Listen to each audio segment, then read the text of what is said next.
Hello everyone and welcome to an interesting clash between Uganda versus Nigeria. This was played on the 10th round of the 45th FIDE Chess Olympiad at Budapest 2024, and on the 4th board we have FM Nsbuga Haruna rated 2243 versus our Nigerian national champion Quickpen Deborah.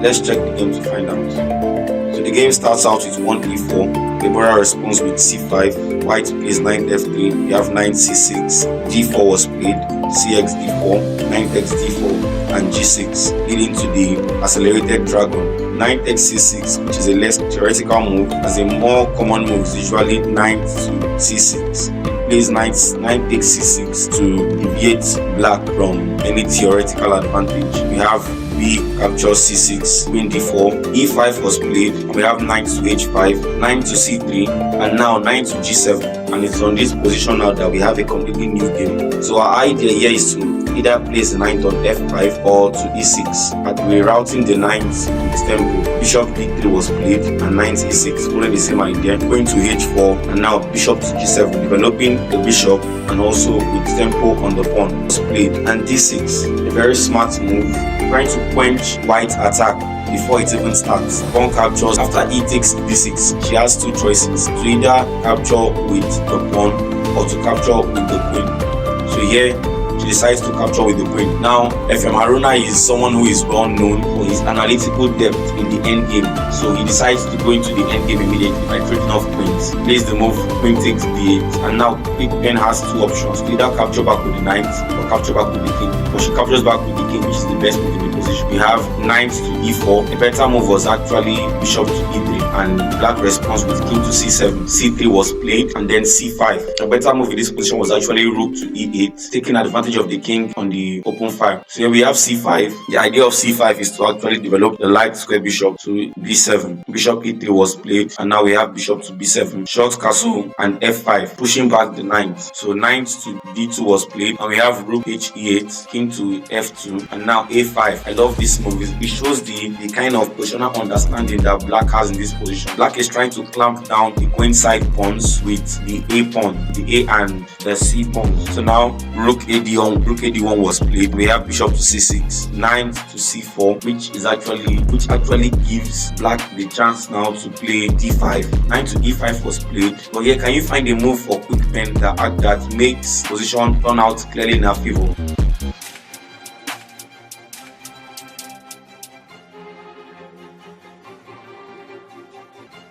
Alright, so the correct move is knight takes f4. Now what's the idea of this move? She's taking advantage of this knight on e5 and the bishop on d3. So after bishop captures, and now she's comfortably a pawn up. But FM Haruna is known as someone who is skillful in playing worse positions. So let's see how she combats this. She starts with bishop to d6, b3, and white plays b3. It's a dubious move, which actually grants black the chance to play a4. b4 was played, c takes d4, c takes d4, and now bishop takes b4. Materially speaking, black has 2 pawns advantage. Let's see the technique that Quickpen employs in this game. Rook to b1 was played, and we have rook a b8, rook fc1, and king d7, sidestepping from the absolute pin created by the rook. And now bishop to a7.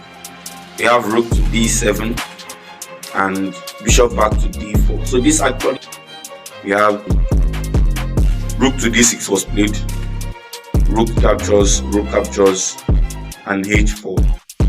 Now rook b4, taking advantage of the last move that was just played, and we have bishop to f6, bishop to b5, bishop captures, rook captures. Now with every exchange that happens on the position, we can see that the position is actually getting cleaner for black. So king to f3, rook to b4, cutting off the king off the 4th rank, and bishop to g5. a3, I love this move, clamping down the a2 pawn, and here we have rook to d2.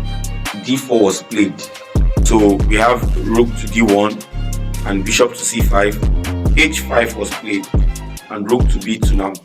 Taking advantage of this pawn, rook to c1, bishop to b6 was played, rook to e1 and bishop to c5. So in as much as Quickpen is trying to her advantage, she's also not letting her opponent get any chance for counterplay.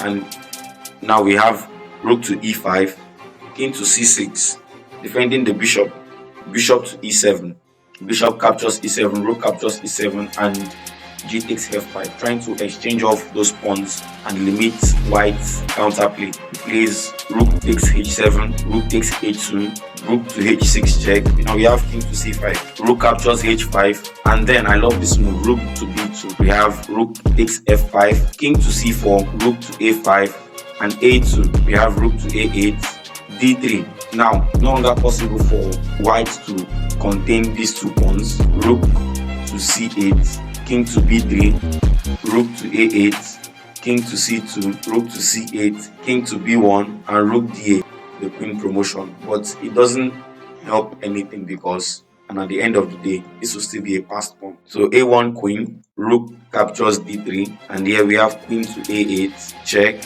king to e3, and now she captures the g2 pawn, rook to d6. And now for the sake of the fans, now for the sake of those watching, can you find the move that Quickpen played that forced the FM to resign?